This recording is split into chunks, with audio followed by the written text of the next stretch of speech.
da tua presença com um propósito único de ouvirmos a tua voz nesta noite por meio da exposição da tua palavra. E nesta hora nós suplicamos ao teu Espírito Santo Consolador que ele possa usar, ó Deus, com autoridade, poder, intrepidez e sabedoria divina o teu servo pastor Ricardo como instrumento, ó Deus, em tuas mãos, mais uma vez falando ao coração da tua igreja neste dia, como o Senhor já assim nos falou pela manhã. Que o Senhor continue falando por meio do teu servo. Aquieta, ó Deus, o nosso coração, aquieta o nosso pensamento, ó Deus, para estarmos unidos em um só Espírito, para assim recebermos aquilo que o Senhor tens a conceder ao teu pequeno rebanho reunido aqui nesta noite. Nós te damos graças por cada vida aqui presente, ó Deus, e te suplicamos que o Senhor fale, ó Deus, ao coração, desde a criança ao ancião. Assim nós oramos, agradecidos no nome de Jesus. Amém.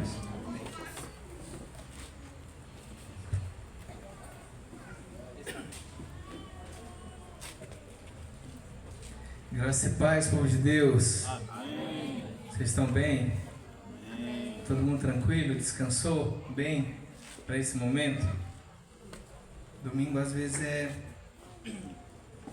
tem aquela correria, né, de almoço, de família.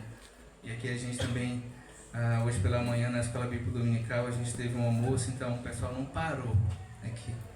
Então a gente até entende quando alguns irmãos pensam, estão querendo dormir na hora do culto. Por isso que é importante a gente descansar para poder estar bem aqui no culto. Estou muito feliz de estar aqui, muito honrado por estar juntamente com os irmãos, tanto na noite anterior, ontem à noite, hoje pela manhã e agora nesse culto solene ao Senhor, esse culto público da igreja ao nosso Deus. Eu quero te convidar a abrir a sua Bíblia em Êxodo capítulo 20. Êxodo capítulo 20. Ontem à noite nós falamos sobre a restauração discipuladora de Pedro em João capítulo 21. Hoje pela manhã nós falamos sobre a igreja que cresce, é uma igreja que tem avós, pais, filhos e netos. E essa noite eu quero falar sobre amar a Deus e a sua lei. Êxodo capítulo 20.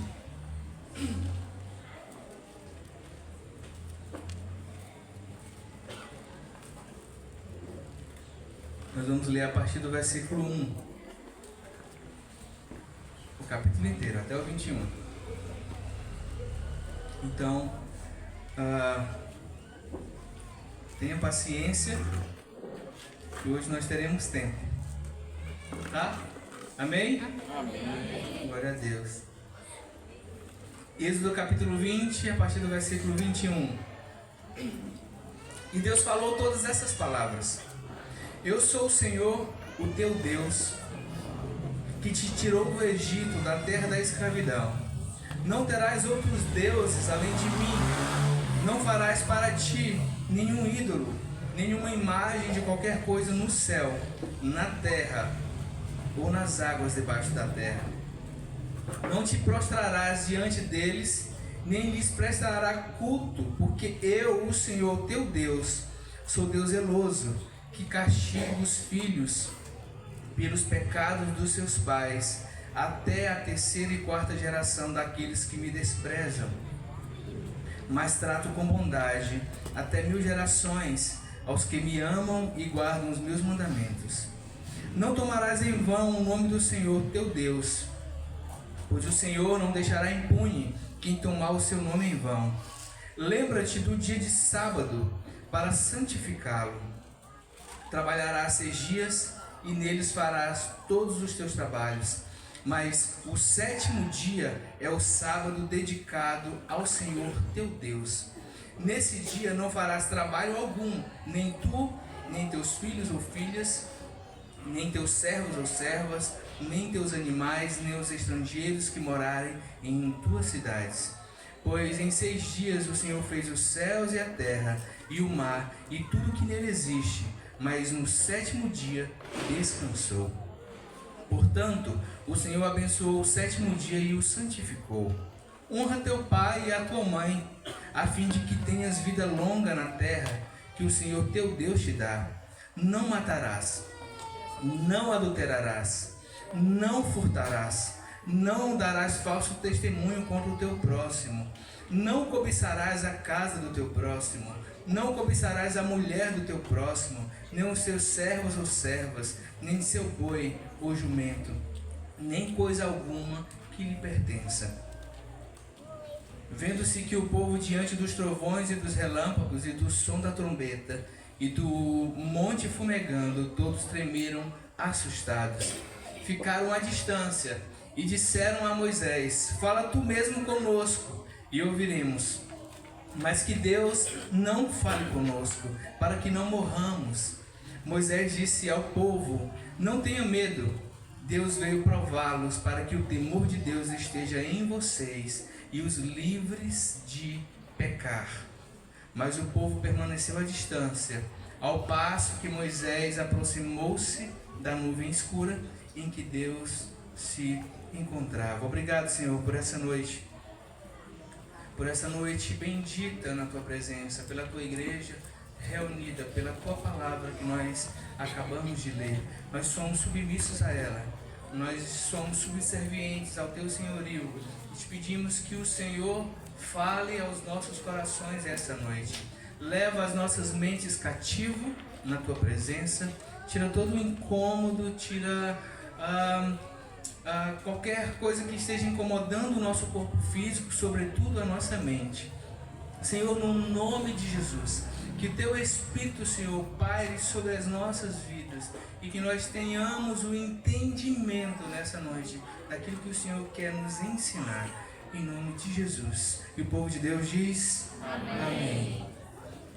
Glória a Deus. Meus irmãos, permaneça com a sua Bíblia aberta nesse texto. Nós também percorreremos um texto da Escritura no contexto próximo a ele. Eu vou pedir para você abri-lo quando for necessário. Nós temos algumas leis doadas por Deus no Monte Sinai.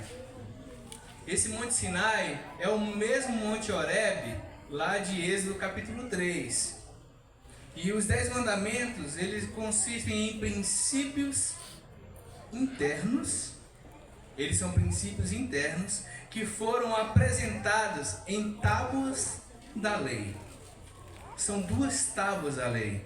Você lembra que Deus escreveu toda a lei, os 10 mandamentos, entregou para Moisés. Moisés desceu, viu que o povo estava pecando, se enfureceu, quebrou as tábuas da lei. Depois Moisés escreveu novamente todas aquelas leis. Essa lei aqui são os 10 mandamentos. E eles foram apresentados diante de uma convocação ao temor do Senhor. Deus provocou no povo de Israel um temor para o povo amá-lo. É estranho, né? Quando a gente ouve isso, Deus prova um temor para que o povo o ame. É estranho, mas é a verdade. Mas não apenas para o povo amar a Deus, mas para que o povo pudesse cultuá-lo de verdade. Um povo que acabara de sair. Eles só tinham 3 meses que haviam saído do Egito. Uma nação onde eles adoravam vários deuses. Deuses de tudo que você imaginar. E aí Deus faz essa convocação de amor e de culto ao povo, para que eles pudessem também viver as promessas do Senhor nas suas vidas. Então, um povo que não sabia o que era culto a Deus, precisava ser ensinado sobre um culto a Deus. E é por isso que Deus faz essa convocação de temor ao seu povo, para o seu povo não fazer qualquer tipo de culto na sua presença. As leis do Senhor, meus irmãos, nos servem de auxílio e também de segurança em relação com a nossa relação com Deus, com as nossas relações com o nosso próximo e como nós devemos prestar o nosso culto ao Senhor e alcançar também as suas promessas.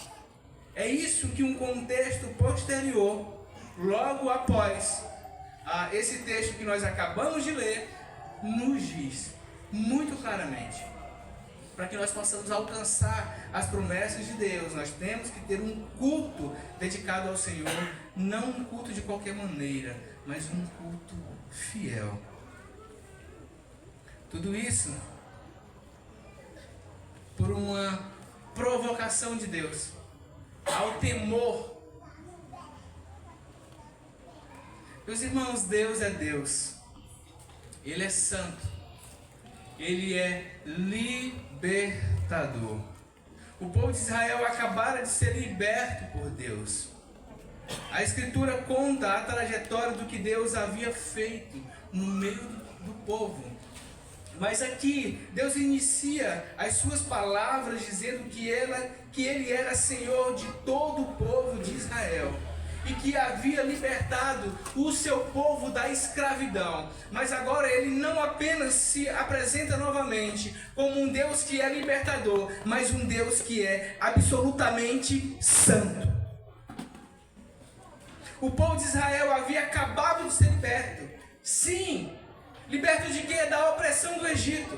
Liberto da opressão de Faraó. Deus os livrara das mãos de Faraó. E eles estavam libertos caminhando pelo deserto. E Deus os fez parar no monte para ensinar leis de como eles deveriam cultuar ao Senhor. Mas, embora eles estivessem libertos, Deus exigia, ou pelo menos exigiu aqui desse povo, do povo de Israel, que eles se consagrassem. É um povo de Deus que havia acabado de ser liberto, mas é um povo que precisava se consagrar. Nós fomos libertos das amarras de Satanás, mas muitos de nós não dedicamos tempo na presença de Deus, nos consagrando. E essa consagração marca a aliança de Deus com o seu povo. Um povo que se tornara propriedade exclusiva de Deus. Eu quero que nós possamos ler um trecho da Escritura num contexto próximo. Volta aí um capítulo da Bíblia. Êxodo capítulo 19, do versículo 3 ao 6. Êxodo 19, do versículo 3 ao 6, que diz assim: Logo Moisés subiu o monte para encontrar-se com Deus. E o Senhor o chamou no monte, dizendo: Diga o seguinte aos descendentes de Jacó e declare aos israelitas: Vocês viram o que eu fiz ao Egito e como os transportei sobre asas de águia e os trouxe para junto de mim. Agora, se me obedecerem fielmente e guardarem a minha aliança, vocês serão o meu tesouro pessoal dentre todas as nações. Embora toda a terra seja minha, vocês serão para mim um reino de sacerdotes e uma nação santa. Essas são as palavras que você dirá aos israelitas. Meus irmãos, aqui Deus faz uma exigência para que o povo se consagrasse. E a exigência de Deus ao seu povo nada mais era do que uma condição para que eles se separassem em santidade ao Senhor. Para o quê? Qual era a condição? Para que eles obedecessem fielmente e guardassem a aliança do Senhor. Essa era a condição para que esse povo se tornasse um tesouro pessoal de Deus. Era um tesouro pessoal. A condição é obedecer e aguardar a aliança. Isso é, Deus estava dizendo para Israel: guarde a minha lei.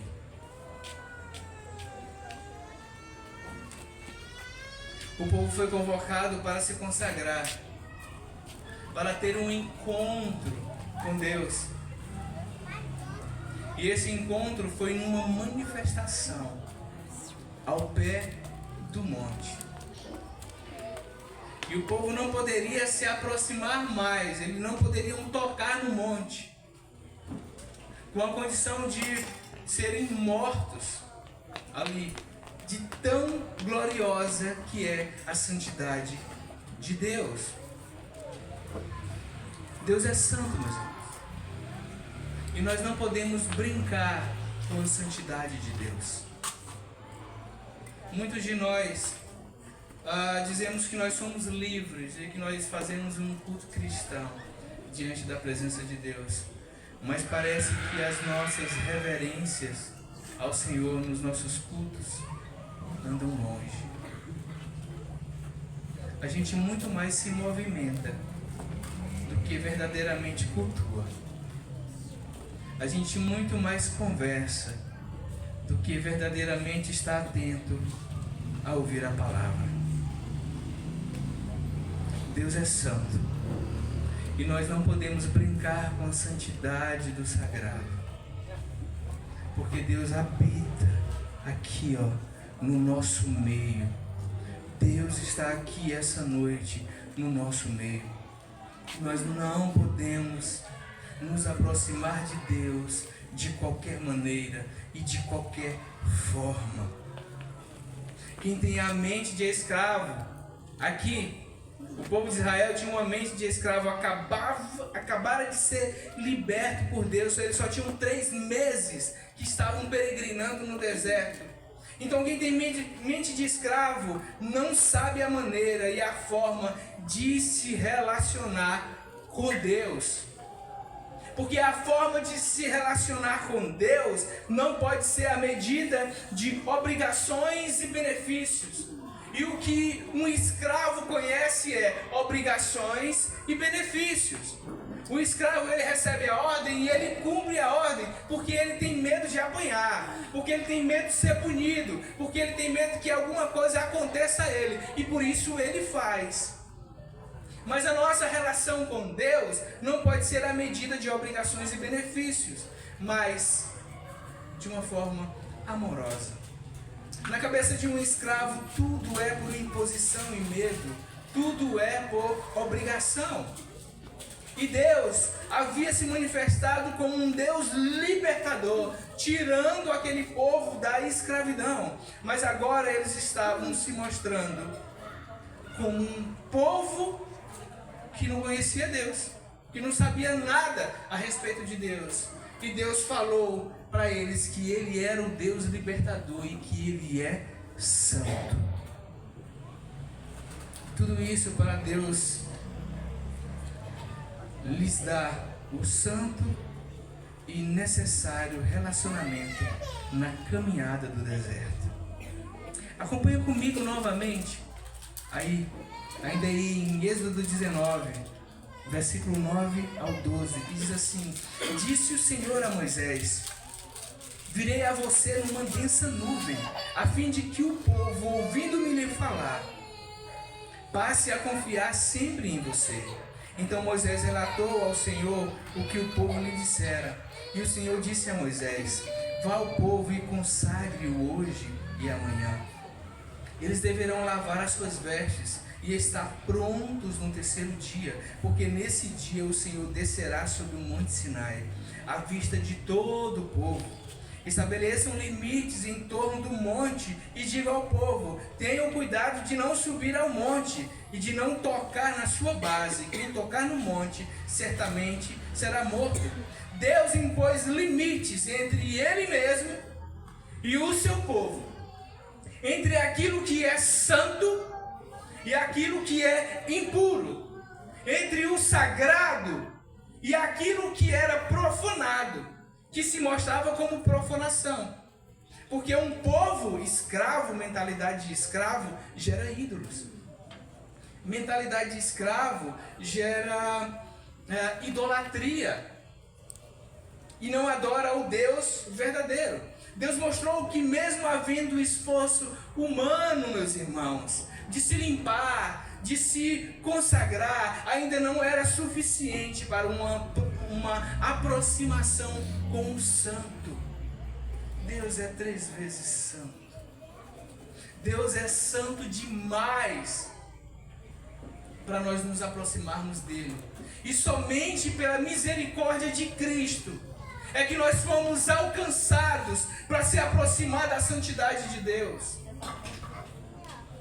E por meio dessa convocação do Senhor ao seu povo, Deus consolida então leis e modo de conduta ao povo, modo de conduta do seu povo, como eles deveriam se portar, como eles deveriam agir, como eles deveriam prestar culto. Israel estava recebendo de Deus um guia prático para a vida, sobre as questões civis e as questões religiosas, e aqui a gente não pode dividir essas duas questões, e nós não podemos fazer isso na nossa vida. Deus estava falando sobre o comportamento e sobre o culto, o comportamento social e um culto religioso. Deus queria ensinar ao seu povo como eles pudessem ter um culto saudável na sua presença. Eu tenho escutado algumas pessoas dizerem: não, eu adoro a Deus da minha maneira. Eu quero adorar a Deus da minha maneira. E eu tenho, sabe, usando o texto onde o Espírito de Deus está, aí a liberdade, usando o texto de forma irresponsável, de forma errada, teologicamente distorcida, porque nós não adoramos a Deus da nossa maneira. Nós adoramos a Deus, nós devemos adorar a Deus da maneira que Ele deseja ser adorado. Um dia, Israel, na época de Davi, tomaram de volta a Arca da Aliança. E aí eles fizeram uma festa. Vamos resgatar a Arca da Aliança e levar novamente para o nosso povoado. Vamos fazer uma festa. Prepara aí um carro de boi. Ornamenta o carro de boi aí, porque a gente vai ter que colocar a Arca da Aliança e a gente tem que transportar ela numa festa bem bonita. Vamos fazer uma procissão para trazer a Arca da Aliança. E eles colocaram a Arca da Aliança em cima de um carro de boi. Num determinado momento daquele trajeto, Uzá percebe que o boi tropeça, o pneu do carro afunda e a arca vai cair. Ele corre para segurar para que a arca não caia. E ele cai morto. A glória de Deus, o culto a Deus não pode ser conduzido de qualquer forma. Não pode ser conduzido de qualquer maneira, não pode ser feito de qualquer maneira. Existe uma norma, existe uma regulação na Escritura para que nós prestemos culto ao nosso Deus. E eu quero trazer algumas coisas aqui, bem rapidamente, sobre o culto. Que no Antigo Testamento tinha culto, no Novo Testamento nós temos culto, mas existem elementos, atos e circunstâncias de culto. No Antigo Testamento existia o culto, e esse culto tinha certos elementos. Era o cordeiro, o templo, o sumo sacerdote e o dia. Mas no Novo Testamento, o que está prescrito no culto são a chamada adoração, as orações, o cântico de salmos e hinos, as leituras da palavra, a confissão de pecados, a exposição da palavra, as ordenanças que os nossos irmãos presbiterianos chamam de sacramento, e as ofertas e as bênçãos. O que tiver fora isso não está na Escritura. Qualquer elemento incluído no culto, fora isso que eu acabei de citar, não está na Escritura. E aí a gente precisa pensar sobre qual tipo de culto nós temos prestado ao nosso Deus. Meus irmãos, os 10 mandamentos são base para a vida do povo de Deus. E também para todas as outras leis apresentadas posteriormente aqui no livro de Êxodo. O Senhor mandou o povo se preparar para o recebimento da sua lei.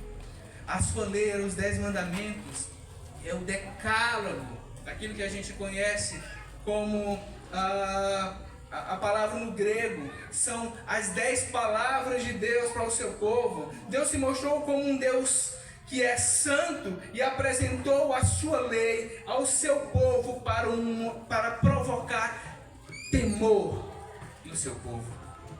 O temor não é aqui, meus irmãos, um conceito de consideração ou um conceito de respeito.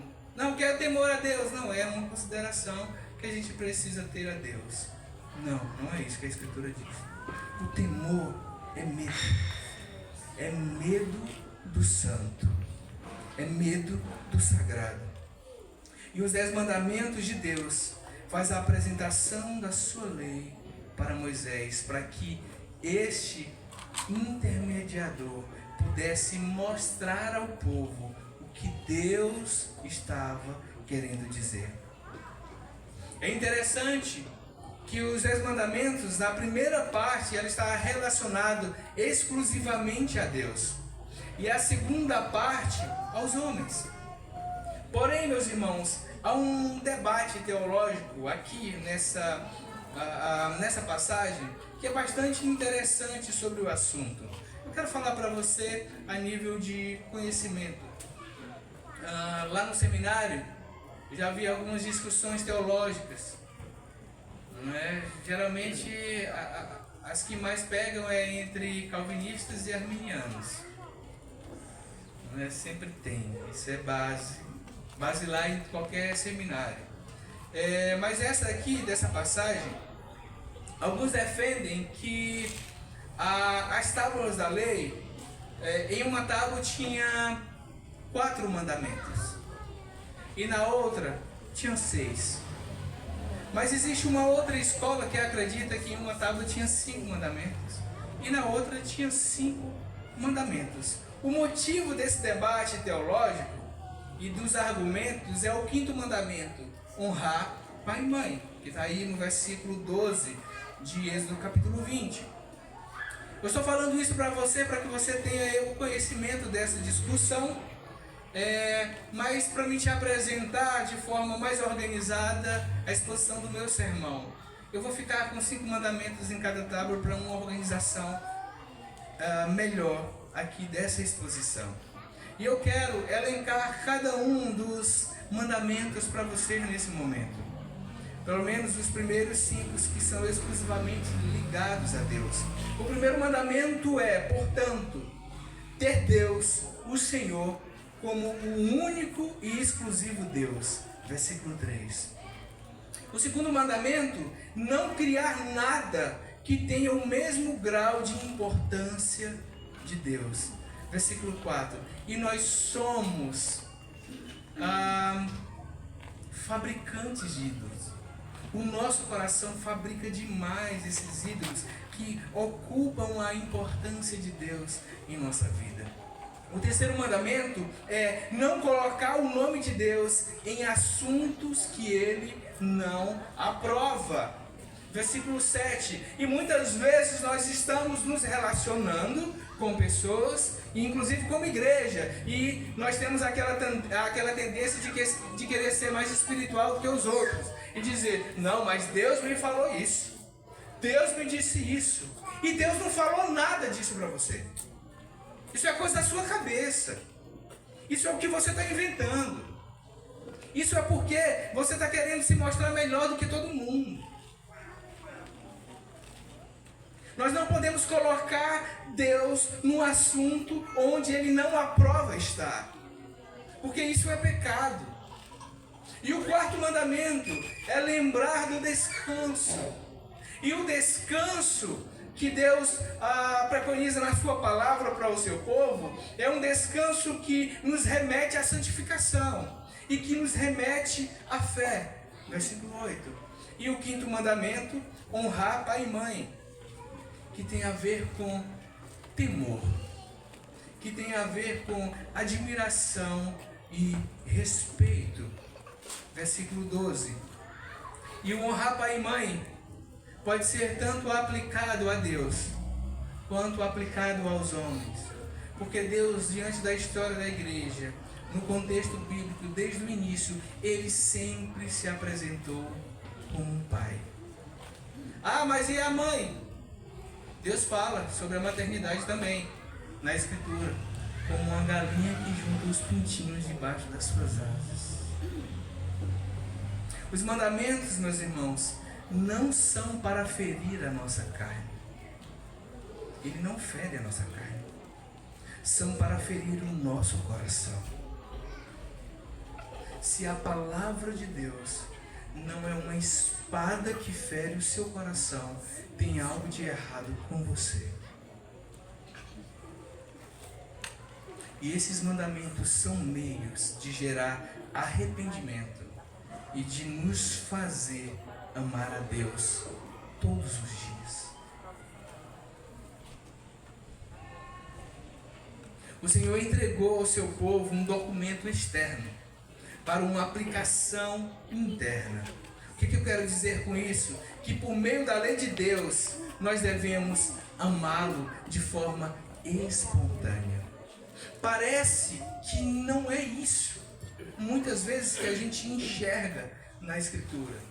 Porque a lei é uma coisa que nós devemos obedecer metodicamente. É assim. É como um jumento que tem cabrestros e que tem arreios nas suas vistas, e ele não pode olhar de lado, ele só tem que olhar para frente. Como um soldado que está todo o tempo na mesma marcha, como alguém que precisa fazer sempre as mesmas coisas. Mas não é isso que a palavra diz. A palavra nos chama a atenção para que nós conheçamos a lei de Deus, para que de forma espontânea, assim como a palavra nos fere, nós devemos amar a Deus. Sabe? Aquela criança, aquele jovem que ainda não teve o reconhecimento da paternidade do seu pai. Ele conhece o homem, ele sabe que ele é seu pai, mas o seu pai ainda não reconheceu que ele era pai. Mas um dia, aquele homem decide: não, eu vou registrar o meu filho, porque ele é meu filho. E aí ele vai lá no cartório, ele faz a certidão de nascimento, tudo certinho, e ele expõe diante do seu filho e diz: eu sou seu pai. O sentimento muda imediatamente no coração do filho. Porque um filho que quer ser reconhecido, quando vê um documento externo de paternidade, o seu coração se abre para a paternidade. E era isso que Deus estava fazendo com o seu povo, mostrando um documento externo das leis, para que o coração desse povo pudesse ser ferido com a palavra e eles pudessem amar a Deus espontaneamente. E isso gera afeição e amor. O amor do ser humano está muito relacionado à admiração e respeito. E se você não admira e respeita alguém, será impossível amá-la. E Deus estava provocando aqui esse temor ao seu povo, só por causa do amor. Meus irmãos, algumas crianças são muito desobedientes. E às vezes elas ficam em casa com as mães. Eu não vou trazer nenhuma ideia machista não, se acalme, fique tranquilo. Mas ela está com as mães e ela não obedece. Aí a mãe fala: quando seu pai chegar, vou contar para o seu pai. O menino continua fazendo a mesma coisa. Mas na hora que o pai entra dentro de casa, o menino muda imediatamente o comportamento. virou um santo. Na frente do Pai, ele é um santo, porque ele tem medo, ele tem temor do Pai, por causa da figura de autoridade e de paternidade que aquele homem exerce na vida daquela criança.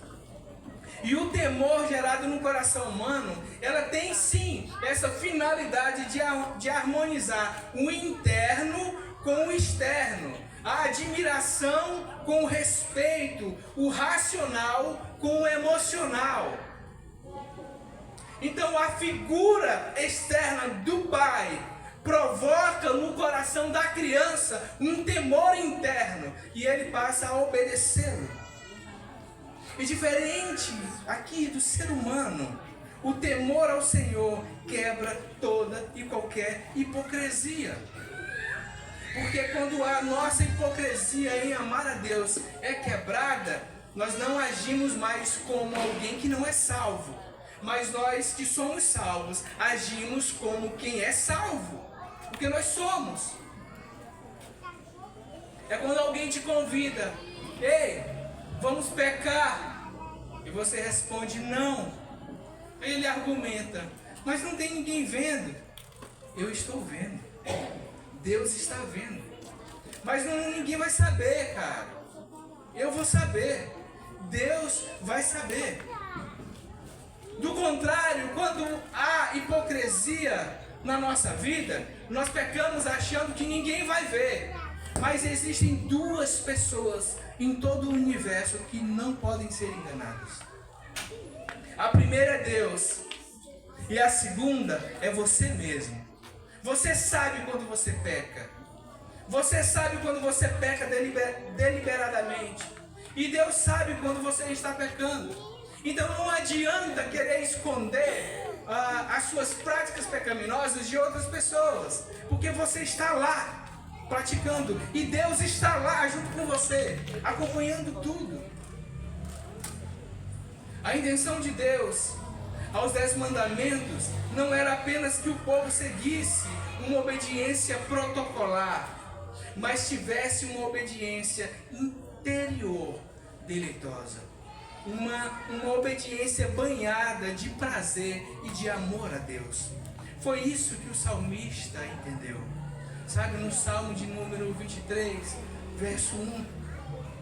Perdão, Salmo de número 1, verso 2, quando ele diz, o meu prazer está na lei do Senhor, e nela medito de dia e de noite.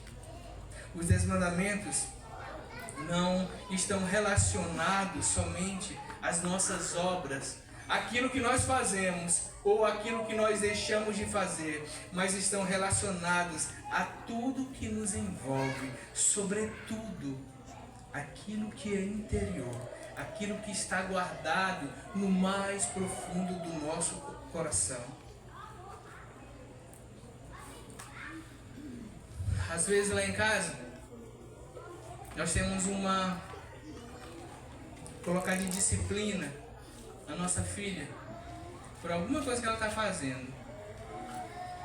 E ela está aprontando e sente-se aqui, fique aqui nessa cadeira. E é óbvio que ela não vai gostar quando a gente faz isso. O que ela faz? Qual que é a reação dela? Ela se senta de forma bruta, brusca. Ela cruza os braços, ela dobra os beiços e ela faz franzinha aqui a testa. Mas ela está sentada. Eu me lembro, pastor Eliseu, quando a minha mãe me corrigia na igreja, minha mãe não batia assim na gente, mas ela tinha um beliscão. A gente sentava e estava plantando aquele beliscão do lado aqui. Ia lá na alma. E aí, quando ela falava, sente-se aqui, não levante mais. Senão quando a gente chegar em casa, você vai se arrepender. A gente sentava, raivoso, contrariado. E na mente, estava assim, por fora eu estou sentado, mas por dentro eu estou em pé. Sabe a obediência externa? mas que no seu interior a desobediência, a rebeldia, a libertinagem. Deus conhece o nosso interior. Não adianta a gente tentar fazer um papel de alguém bom no exterior, enquanto o nosso interior ainda não é tratado por Deus.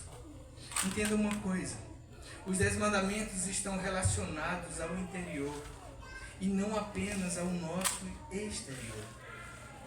Porque quando nós olhamos para alguém que não nos cabe, nós já cometemos pecado. A Escritura nos diz em Mateus capítulo 5, versículo 28: eu, porém, vos digo que qualquer que olhar para uma mulher com a intenção impura em seu coração, já cometeu adultério com ela.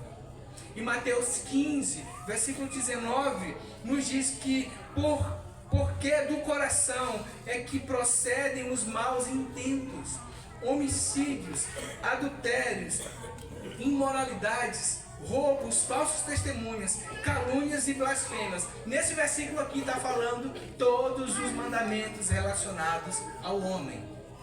Todos, absolutamente todos. Meus irmãos, nós ferimos a lei de Deus quando nós pecamos contra essa lei. E nós pecamos de 3 maneiras: com os nossos pensamentos, com as nossas palavras e com as nossas obras. Mas diferente de como alguns pensam, os 10 mandamentos estavam relacionados não apenas à nossa prática, mas estão relacionados ao nosso pensamento, ao nosso interior, aos nossos intentos humanos. E eu quero relacionar para você, de forma mais clara e objetiva, os mandamentos que estão ligados ao homem, assim como fala Mateus capítulo 15, versículo 19. O 6º mandamento é: não matarás, é não cometer homicídio, é não cometer assassinato contra alguém. E nós não matamos uma pessoa apenas quando nós tiramos a vida física dela. Nós matamos uma pessoa quando nós não liberamos perdão sobre a vida dela. Nós matamos alguém quando nós desejamos a morte dessa pessoa e nós estamos desejando o mal a ela. O 7º mandamento é: não adulterarás. É não violar uma aliança que você prometeu viver. É não alterar aquilo que você disse que jamais faria. O 8º mandamento nos diz que para não furtar, não furtarás, que é para nós não nos apropriarmos de algo que não nos pertence. E o 9º mandamento: não darás falso testemunho. Falar contrário à verdade, sabe? Afirmar de forma consciente algo que não existe. E o 10º e último mandamento é não cobiçar a casa do teu próximo. É querer obter, é querer ter o que pertence a outra pessoa. Talvez aqui nesse momento esteja passando na sua cabeça Salmo 23. E é no Salmo 23 que eu me apego nessa noite. No verso 1, quando o salmista disse: o Senhor é o meu pastor e nada me faltará. Todas essas proibições, meus irmãos, os mandamentos, estão relacionados às nossas intenções. E todos nós temos intenções iguais, similares, parecidas a essas. Nós só falamos o que fazemos, porque primeiro nos vem na nossa cabeça, na nossa memória, no nosso pensamento, o que nós devemos fazer. Deus quer que nós o amemos com a nossa consciência e intenção, amando a sua palavra e as suas promessas.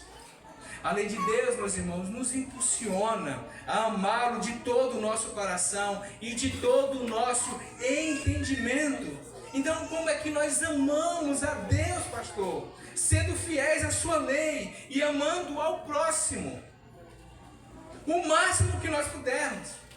E é por isso que os mandamentos relacionados a Deus e ao homem são compilados em apenas 2: amar a Deus e amar ao próximo.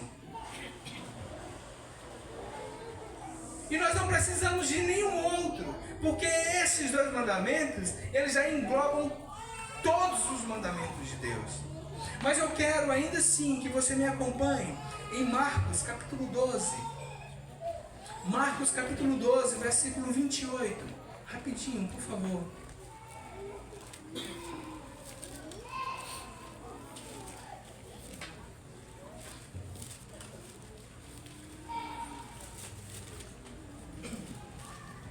Marcos capítulo 12, versículo 28 em diante, até o 34.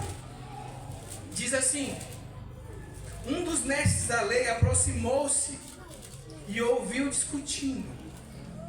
Notando que Jesus lhes dera uma boa resposta, perguntou-lhes: de todos os mandamentos, qual é o mais importante? Respondeu Jesus: o mais importante é este: ouve, ó Israel, o Senhor, o nosso Deus, o Senhor é o único Senhor. Ame o Senhor, o seu Deus, de todo o seu coração, de toda a sua alma e de todo o entendimento e de todas as suas forças. O segundo é este: ame o seu próximo como a si mesmo. Não existe mandamento maior do que estes. Muito bem, mestre, disse o homem. Estás certo ao dizeres que Deus é o único e que não existe outro além dele. Amá-lo de todo o coração e de todo o entendimento e de todas as forças, e amar ao próximo como a si mesmo é mais importante do que todos os sacrifícios e ofertas. Vendo que ele tinha respondido sabiamente, Jesus lhe disse: você não está longe do reino de Deus. Daí por diante ninguém mais ousava fazer-lhes perguntas. O entendimento da lei de Deus nos leva à obediência de toda a lei. O caminho a se percorrer é amar a Deus, meus irmãos, a sua lei, amar ao próximo em Cristo e viver as suas promessas de salvação. Moisés, ele foi mediador para falar ao povo e dizer que não necessitava ter medo. E Moisés se aproximou de Deus, depois desceu para falar ao povo, depois volta novamente para aquela nuvem para falar com Deus. Pois Deus estava apenas provocando temor no seu povo, para gerar no coração deles um amor genuíno. Êxodo capítulo 20, versículo 20, nos diz que Moisés disse ao povo: não tenha medo, Deus veio prová-los, para que o temor de Deus esteja em vocês e os livre de pecar. Moisés foi mediador dessa aliança, dessa antiga aliança. E nessa antiga aliança o povo de Deus pecou. E hoje, meus irmãos, nós temos um mediador que é supremo, infalível e eterno. Cristo Jesus é o mediador da nova aliança e garantidor de todas as promessas de Deus, que fez a sua igreja, que fez ao seu povo. Louvado seja o nome do Senhor. E ele é infalível. Ele não perde batalhas. Ele não perderá de vista você e nem as promessas que ele tem para mim e para você. É o que nos diz Hebreus capítulo 9, versículo 15. Por essa razão, Cristo é o mediador de uma nova aliança, para que os que são chamados recebam a promessa da herança eterna, visto que ele morreu como resgate pelas transgressões cometidas sobre a primeira aliança. Meus irmãos, a lei, os mandamentos de Deus apontam para Jesus Cristo. E é por isso que a palavra nos chama para amá-lo de todo o nosso coração e de todo o nosso sentimento, com todo o nosso entendimento, Santo Agostinho disse que o Novo Testamento está oculto no Antigo Testamento e o Antigo Testamento está revelado no Novo Testamento. E isso nos mostra que toda a Escritura converge para uma única figura. Toda a Escritura converge para o Cristo crucificado, que morreu pelos nossos pecados e ao terceiro dia ressuscitou. Eu quero partir para a conclusão desse sermão, dizendo para você que somente em Cristo nós conseguimos amar a Deus e também amar ao próximo. E nós recebemos todas as promessas de Deus. Somente em Cristo. Ontem nós falamos sobre um amor que para nós amarmos a Jesus, nós precisamos do amor dele em nossa vida. Nós precisamos da segurança de Cristo para nós continuarmos amando quem Ele é. Mas para nós continuarmos obedecendo às leis de Deus, nós também precisamos de Cristo como centro de nossa vida e do amor para que nós tenhamos diante de Deus um amor espontâneo. Eu quero fazer algumas aplicações a você nesta noite. Permita-se ser guiado pela Escritura para provocar dentro de você o temor suficiente de amar a Deus. Não é na Escritura que nós lemos por cima, corriqueiramente, mas que nós nos aprofundamos para amar a Deus. Ame ao Senhor amando o que Ele ama. Ame a Deus com o seu entendimento, com as suas emoções, amando também ao próximo. Ame a Cristo e tudo o que Ele conquistou por você na cruz do Calvário.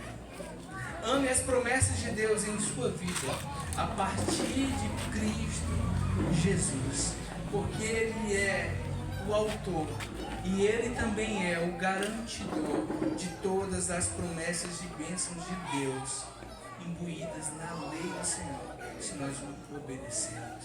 Mas em Cristo Jesus nós temos todas as bênçãos de Deus relacionadas à nossa vida como promessa e garantia de uma vida eterna. E eu quero encorajar o seu coração nesse momento a você amar a Deus e amar toda a lei do Senhor. E não vem com essa, não, o Antigo Testamento passou. Não vem com essa, não, nós estamos no tempo da graça, mas a lei não foi revogada.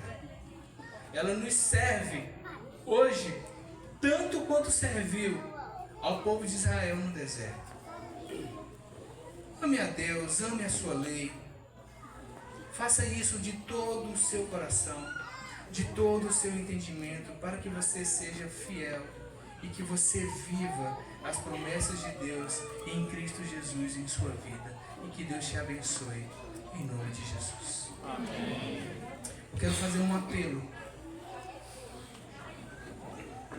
Não um apelo de como que alguém que está na feira, mas um apelo verdadeiro. Que aí onde você está, se você necessita ser batizado com o amor de Deus, que você necessita ser tocado pelo Espírito Santo de Deus, para que você o ame verdadeiramente e de forma espontânea, eu quero convidar você nesse momento a você fechar os teus olhos e a você orar a Deus, pedindo para que Ele desperte a tua vida, pedindo para que Ele descortine a Escritura nos teus olhos, pedindo para que Ele traga luz aos teus olhos, para que você consiga enxergar as promessas dEle na Escritura. O nosso Senhor está aqui e essa noite é uma noite de restauração, tanto quanto de salvação. Em nome de Jesus, não saia desse lugar sem ter essa conversa com o Senhor. E você que está no nosso meio nos visitando, que ainda não conhece a Deus, que ainda não serve a Deus verdadeiramente, esse é o momento de você entregar o seu coração na presença de Deus com aquilo que foi exposto essa noite.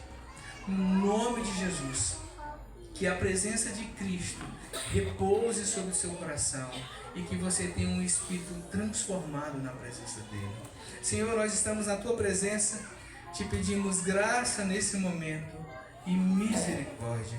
Pedimos que o Senhor derrame sobre nós a tua graça, o teu amor, e que o teu Espírito possa trabalhar, Senhor, nas nossas vidas, não porque nós deixamos, não porque nós permitimos, mas porque o Senhor é misericordioso e nos ama, e o Senhor pode fazer na nossa vida tudo o que o Senhor desejar. Senhor, no nome de Jesus, nos transforma com o poder da tua palavra e que nós possamos sair daqui com a certeza que nós temos o entendimento da veracidade da tua lei e que nós temos a força no teu Espírito para te obedecer no cumprimento de toda a tua lei, pela graça de Cristo, em nome de Jesus. Amém e amém. Deus abençoe a sua vida.